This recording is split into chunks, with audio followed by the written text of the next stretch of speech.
Hey you guys, welcome back. Today is going to be a little different. Today is not a testimony. I was in prayer about what to record next, and trust me, I was praying. I was like, yeah, I could talk about this, and I could talk about that, and I could talk about the time that this happened. And the Lord said, Bible study resources. I was like, what? No, did you hear like all the stories? Yeah. And so today I'm going to share my Bible study resources. I have to say that was very random. I didn't expect the Lord to ask me to talk about that. And because it's random, I know it's the Lord, because that's definitely not what I was thinking. I was ready to talk about how He gave me my church. But this is His channel and I'm just a vessel. So we go with His flow. So as I was praying about it, like, really? I mean, Bible study? I have my 2 Bibles and a couple Bible apps. What do you want me to talk about, God? Like, what exactly? And then I found my Bible study notebook. You guys will see how extra I am. I mean, just so cheesy. But in the notebooks, I found some sheets that I used in the beginning. I don't use them very much now, but I probably should start using that. And there's a difference between, reading the Bible, and there's a difference between studying the Bible and then just digging deeper. So I will show you guys what exactly I used in the last couple years as I started studying started studying the Bible. Honestly, from the beginning, just reading the Bible wasn't enough for me, because as soon as I hit Genesis, I think it was Genesis 1:3, it's like I had questions, and I had lots of questions. So just kind of reading the Bible was just not working for me. So I was texting my pastors every 5 minutes. What does this mean? What does God say here? Why does it say this? And then, all that. So yes, I will do more of a close-up shot for that. And if you would like to know how I study the Bible, not exactly how I study it, because everybody has their own thing, but just little tips and resources and things. So if you would like to know what resources I use to study the Bible, then just keep watching. All right, you guys, so here we have it. Here are my 2 Bibles. This one here is pretty much my first Bible. I had one that I got from the mega church that I went to. It was given to me for free. I think that was the one I had first. Then this one was gifted to me for my birthday. And so this is what it looks like. It is large print. So this is what it looks like. I love this Bible. I love the feel of it. I love just the size of it. I love it. This is what it looks like on the inside. At first, I wasn't writing in it. I was being very careful with it.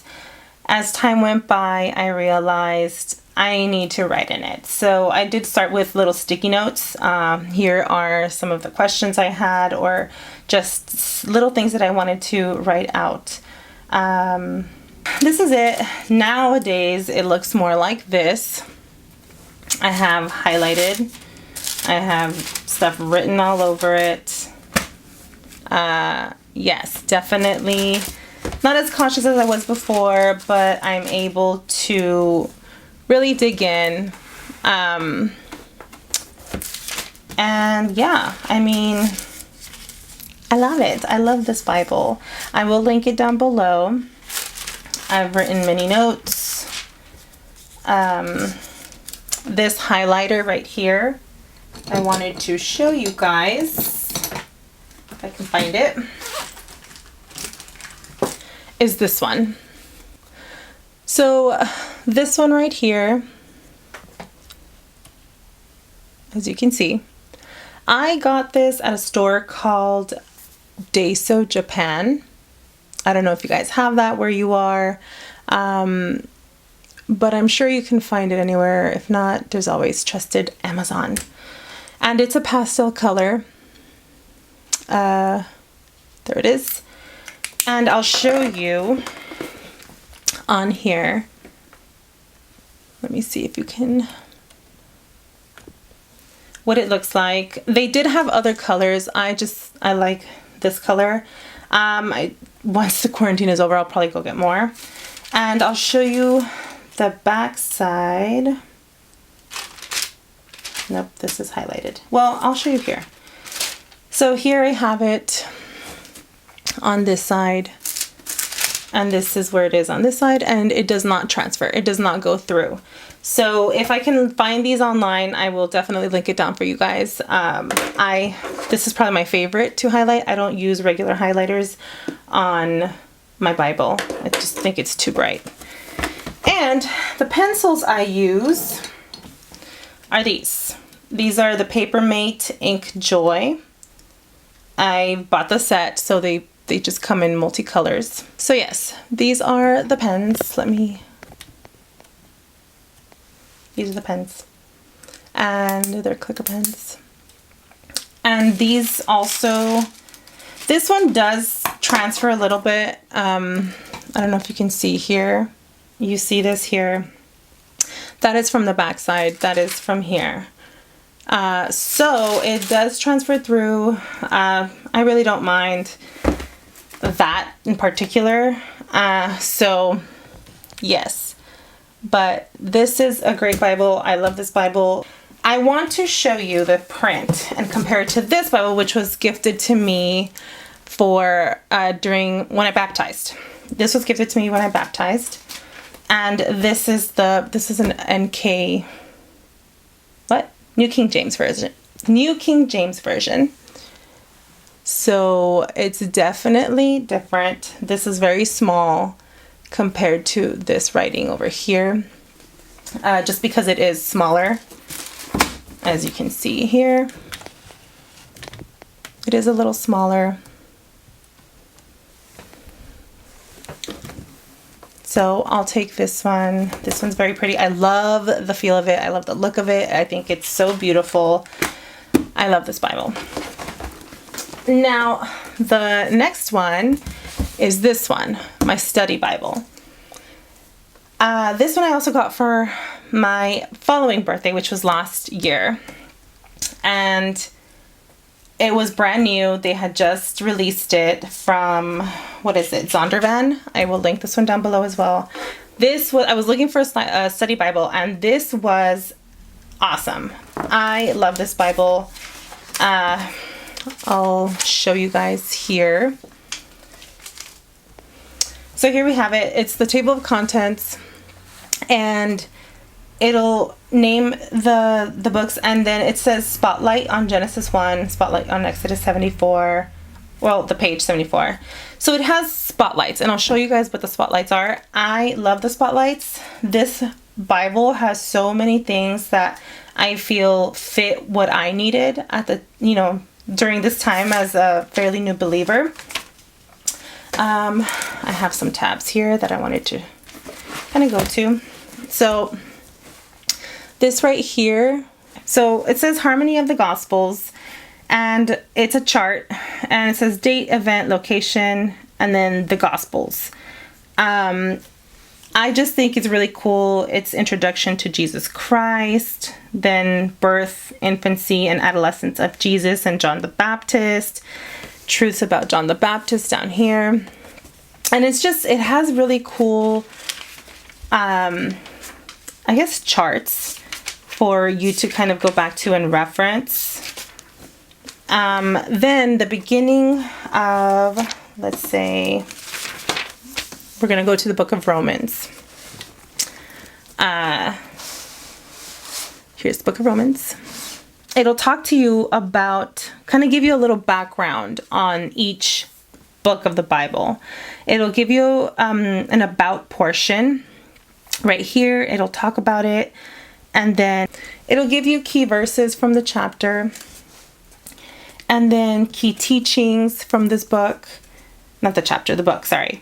And then key terms for the book. It'll give you some maps and a timeline of when this took place. And then you go into the Bible. Now, here you can see Paul. Sorry, go into the Bible. Here you see Paul. It'll talk, it's Bible characters, so it has a portion called Bible characters, and it'll talk about certain characters in that book. And I just think it's pretty awesome. You get to know the character a little bit more, the person a little bit more, so you get to know their background as well. Down here, if you can see, this part right here, it'll explain some of the verses in depth. It's not every single verse, it's only certain ones that they felt they needed to explain. So maybe you'll come across a verse and you have questions and this probably won't answer it. Let's see. So here's something I wanted to show you guys. This Bible is full of Q&A portions. And this one says, what does Peter mean when he says wives should submit to their husbands?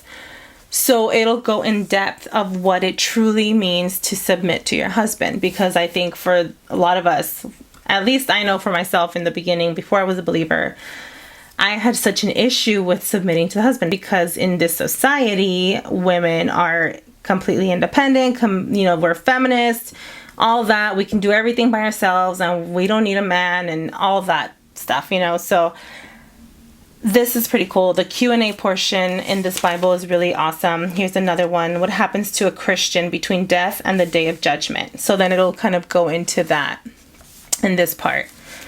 And this Bible is actually not expensive.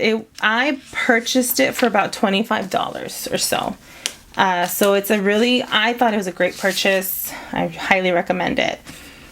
This part of the Bible here, it goes into reading plans. So 1 year through the Bible, and you can kind of check it off as you go. You can check off the boxes and you can read through the Bible in 1 year if that's what you desire. And 30 days with Jesus. So then you can follow this plan. Then we have the subject index. And it also has a glossary portion. So there is a glossary portion, which I love. I do like to go back to. And of course, the maps, which I think is pretty interesting to look at. And so yeah, this is this Bible. Let's see what else we can show you. That's about it. That's this one. I love it. It's one of my favorites to study. So this is my Bible study notebook. And this is where I had the sheets. This is where I found them. I did that. Yes, I did. Yes, I did. I even did that. Okay, don't judge me. So this is my notes for Genesis 1:1. I just wanted to I know I spoke about, reading the Bible on its own was just not enough for me, because as soon as I got to Genesis 1:3, I had questions. So here's the notes that I wrote. And for Genesis 1:3, I'll read it to you guys. Let's have a little Bible study session right now, just to kind of give you guys an idea. Genesis 1:3 says, "And then God said, 'Let there be light,' and there was light." So when I got to that, at first I didn't, it meant, I was like, okay, let there be light. Yes, that's famous. We've heard that before. But then I got to, is it 14? Then God said, "Let there be lights in the firmament of the heavens to divide the day from the night, and let them be for signs and seasons and for days and years." So this is where the sun and the moon and the stars was formed. So then that raised the question, like, wait, so then what was Genesis 1:3 talking about if there was no light then, because there was no sun, no moon, and no stars? that's when it started. That's when all this happened. And so I just had to get more notes. I just had to dig deeper. And so I'll talk a little bit about that in a little bit, but I wanted to show you guys my notes. This is another way that I kind of do notes. I was rewriting the entire Bible pretty much and then putting my notes on the side. It was too much, so I stopped doing that. And this is one of the sheets, which I'll show you guys right now. So I went on to Pinterest and I was looking for Bible study, just stuff to help me study the Bible more. And I found this one, and this is what you read. You write like your date, whatever title you want, what portion of scripture you're writing, the key subject, key verse, any key people. So this allows you to really kind of observe, really take in what you're reading. Key people, who were you reading about? The key verse, anything that stood out for you. Key principles, application, how would you apply it to your life? And then conclusion. I loved the layout and I loved this portion, but I didn't like what it said. I wanted to put my own thing in it. So I went ahead and fixed it for myself. And so then I had these blank spaces for me to write whatever I wanted to write. And this helped for a while. Then I came across this one. And this one's pretty cool. It has the gist, so kind of like briefly summarize what you read. Meaningful quotes. It says here you can put the verses that stood out to you most. What did you learn about God? What did you learn about yourself? And then a small prayer portion. I didn't use this one as much, but I did like it. I did like it, especially the what did I learn about God? Because I think sometimes we overlook that. We just kind of read about the characters in the Bible, but we kind of catch what God says, but I don't think we really take in who God really is in that moment, in that situation. So keep that in mind as you're studying the Bible. This right here, this is great. This is where I wanted to kind of talk about. So you can read the Bible for what it is, which is good, as you probably should the first time. Read it, just read it like, just pray first and then read it. Then you can go back and when you study, if you decide to study the portion of scripture, you begin to underline things that stand out. You begin to kind of ask yourself things. You wonder, well, what does this word mean? And then you can dig deeper. These are kind of what I stuck to, the basic questions. What is the genre of the book? Who wrote it? Who was he speaking to and why? I think these are just the most important questions, and then it kind of breaks it down in this area. But when digging deeper, it's very important to know who's writing, who are they writing to, what was the purpose of it, who the audience is for, because that pretty much explains. You'll see the difference in the way they speak or why they say certain information this way in one gospel, and maybe in another gospel they're kind of saying the same thing but in a different way, and you're just wondering, well, why is it so different? Because it depends on who it's addressing. Alright, so the next thing I wanted to talk about was this resource that I'm sure you probably heard of. If not, then you should definitely check it out. It's called Bible Project. It is a channel on YouTube.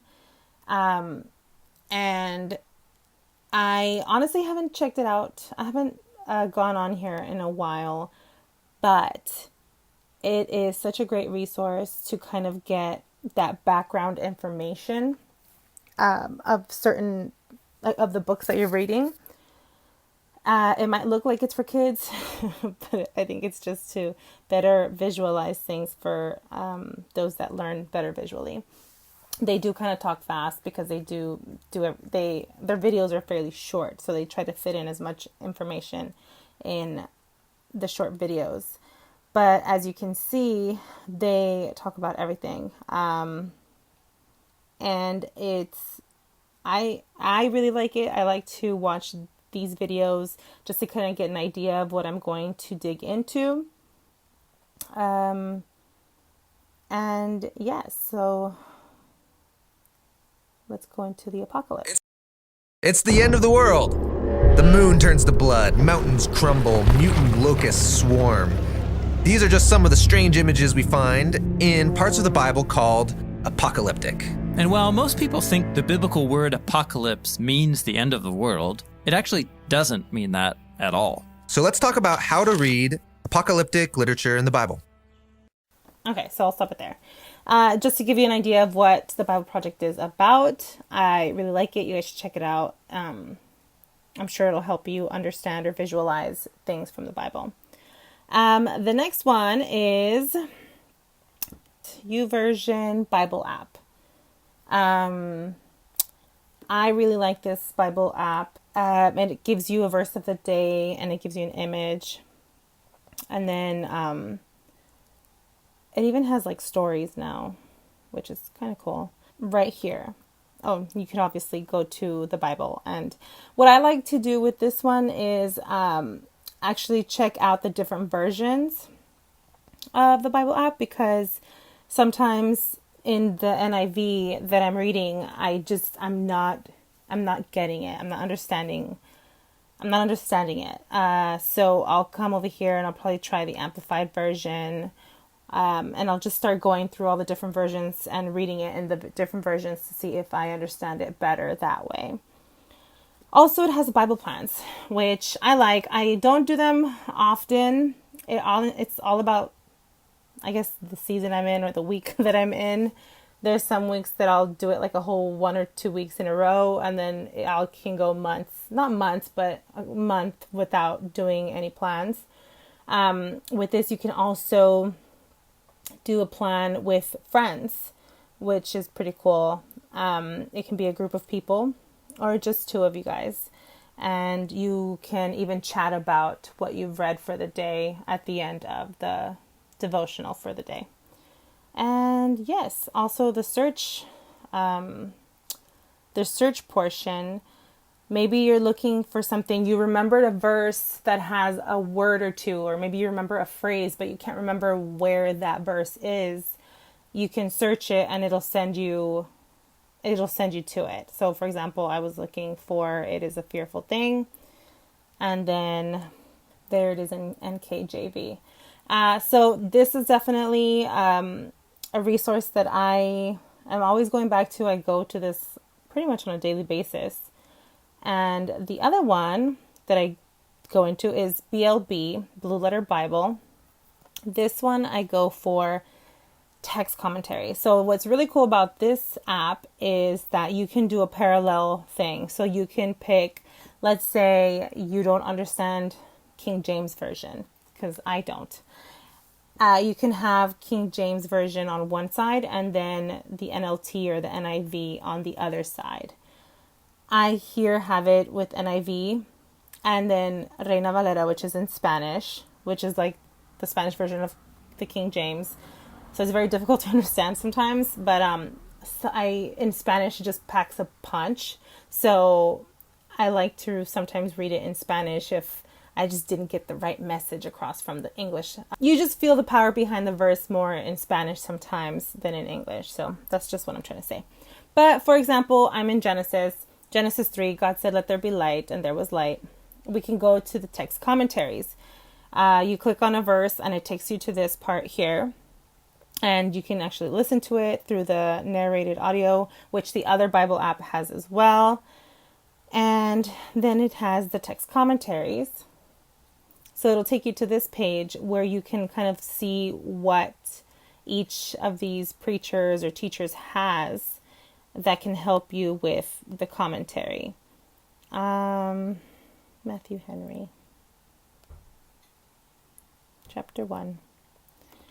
So you get to kind of read what they write, and it might help you better understand the meaning behind what you're reading.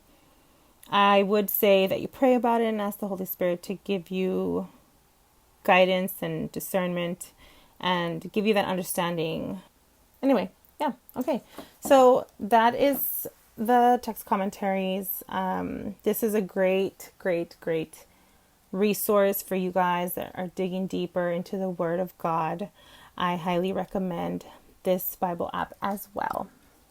So there you have it, you guys. Those are my resources for studying the Bible. I will try and link all the sheets down below and the apps that I use, and the Bibles also. I will try and link everything that I can down below for you. That is it for this week, you guys. Thank you so much for being here. I hope that this helped, and I hope that you can share it with someone and like it and subscribe. And I will see you next week, hopefully. Yes. God bless you guys. Have a good week and happy Bible study.